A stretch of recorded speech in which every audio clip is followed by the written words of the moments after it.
आप बजट पे बोलने का मौका दिया, उसके लिए आपको धन्यवाद। माननीय सभापति महोदय, राजस्थान के मुख्यमंत्री अशोक जी गहलोत ने 15वीं विधानसभा में तीसरा बजट पेश किया, लेकिन पिछले 2 बजट को देखें, विश्लेषण किया जाए तो एक काल्पनिक बजट है।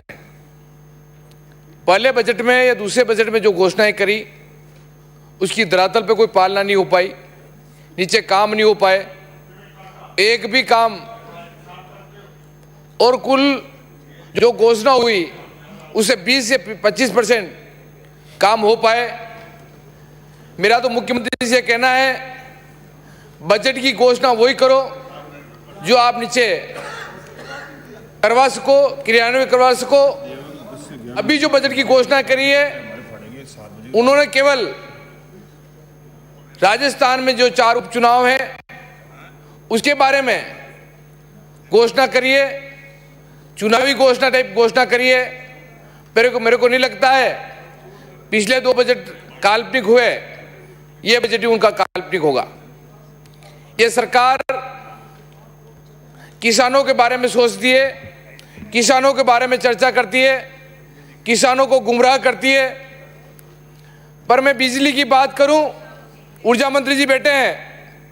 ऊर्जा मंत्री जी, जिस प्रकार आपने बिजली के बिल बढ़ाए हैं, जिस प्रकार आपने वीसीआर भरी है, जनता वहां तैयार है आप लोगों का स्वागत के लिए, बात करने के लिए कि आपने घर की वीसीआर है।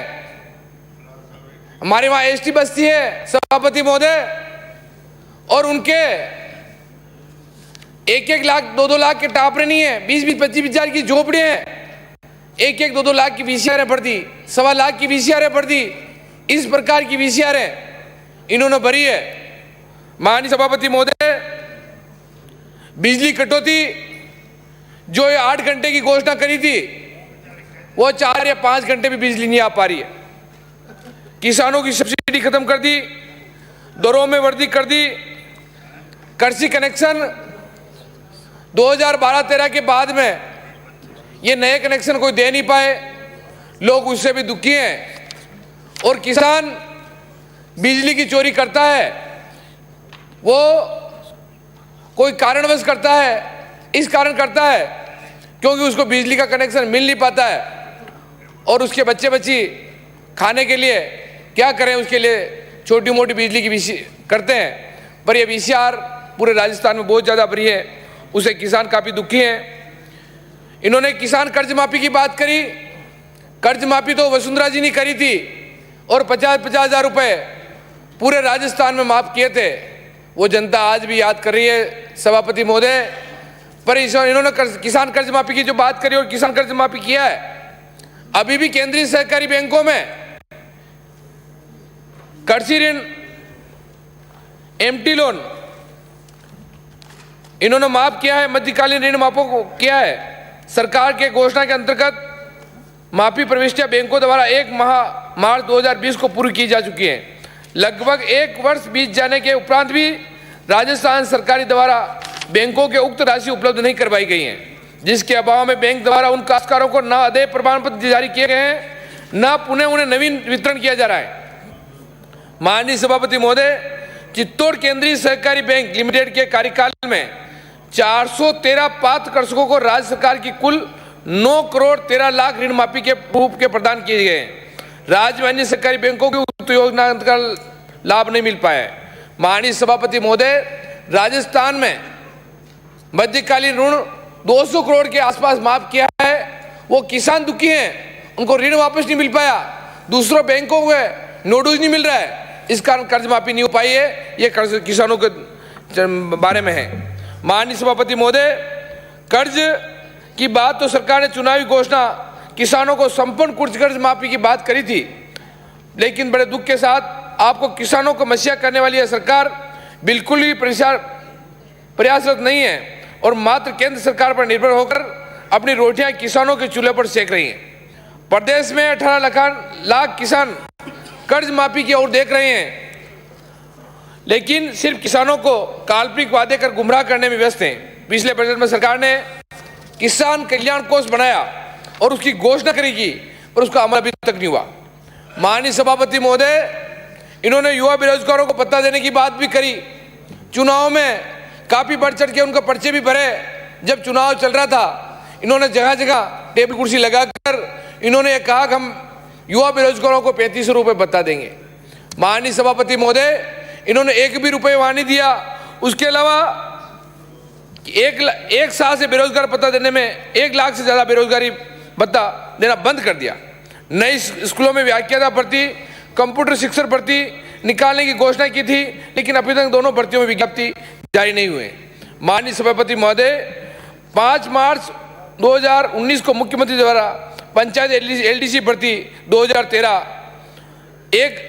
10,029 पदों पर नियुक्ति कैलेंडर जारी किया, लेकिन अभी तक बेरोजगारों को नियुक्ति नहीं मिली। माननीय पिछले बजट में 75,000 पदों पर भर्ती की घोषणा की, जिसमें 6,000 ऊर्जा विभागों की भर्ती की घोषणा की। एक पद भी नहीं निकली। अपनी गलत मॉनिटरिंग लापरवाही के कारण लाइब्रेरियन भर्तियां। सभापति महोदय, बेरोजगारों को युवा के लिए राजस्थान में भर्तियां बाहर के राज्यों को कोटा भी समाप्त करना चाहिए। जैसे उत्तर प्रदेश में किया है, उस प्रकार राजस्थान में भी यहाँ के युवाओं का बाहर का जो भी एमपी से, गुजरात से जो भी आए, उनको यहाँ नौकरी नहीं मिले, राजस्थान वासियों को नौकरी मिले, ऐसी मैं मांग करता हूँ। हमारी भाजपा सरकार में अपने कार्यकाल में जो भर्तियां निकाली थी, उन्हें या तो रद्द कर दी या फिर किसी प्रकार की अड़चन पैदा कर उन्हें साकार नहीं होने दिया। रेडियोग्राफी, टेक्नीशियन, फार्मेसिस्ट, पटवारी भर्ती परीक्षा में भी स्थगित कर दी। पटवारी आज हड़ताल पे हैं। पूरे राजस्थान में काम बंद है। किसान परेशान हो रहे हैं। उनकी छोटी मोटी अभी गेहूं की तुलाई के लिए, दूसरे कामों के लिए, उससे भी सभापति महोदय काफी दुखी हैं। उनकी भी पटवारी की भर्ती भी चालू करवाएं और उनकी मांगों की पूर्ति भी माननीय सभापति महोदय। संविदा कर्मियों की स्थायी करने की मांग, लेकिन सरकार को बिल्कुल नहीं है। महानरेगा में 60,000, विद्यार्थी मित्र 24,000, पंचायत सहायक 27,000, पैरा टीचर 15,000, फार्मेसिस्ट 1500, एनआरएचएम 4500, प्रेरक 17,500, जनता जल 10,000, 58,000, आशा सहयोगिनी 62,000, आंगनबाड़ी कार्यकर्ता 56,000, सहयोगिनी। इस तरह की इनको अस्थायी करने की बात थी, उनको भी नहीं कर पाए। पटवारियों की जो विसंगतियों की बात है, उन विसंगतियों को दूर करना चाहिए, उस आंदोलन को भी खत्म करना चाहिए, क्योंकि पटवारी के कारण काफी दिक्कतें नीचे आ रही है। माननीय सभापति महोदय, मैं खाद्य विभाग की बात करूं, इन्होंने सरकार ने ये बात कही थी हम 100% लोगों को खाद्य सुरक्षा से जोड़ेंगे, पर पिछले 1 साल से पोर्टल बंद है। एक भी गरीब आदमी खाद्य सुरक्षा में नाम नहीं जुड़ पाया और उसमें लाखों की तादाद में उनके नाम काट दिए गए। ऐसे नामों को पार्टी पोलिटिक्स करके, ये कांग्रेस का है, ये बीजेपी का है, इस तरह करके उनके नाम काटे। माननीय सभापति, ऐसा भी नहीं होना चाहिए। माननीय, मैं सार्वजनिक विभाग की बात करूं, पीडब्ल्यूडी की बात करूं, हमारी भाजपा सरकार में मुख्यमंत्री वसुंधरा जी ने जो घोषणा करी थी, उनको भी अटका दी। मेरे विधानसभा में काफी इस तरह की रोडें थी, उनको भी बंद कर दी। माननीय सभा और पायलट साहब मुख्यमंत्री जी ने जो घोषणा करी थी, उनको भी अटका दी।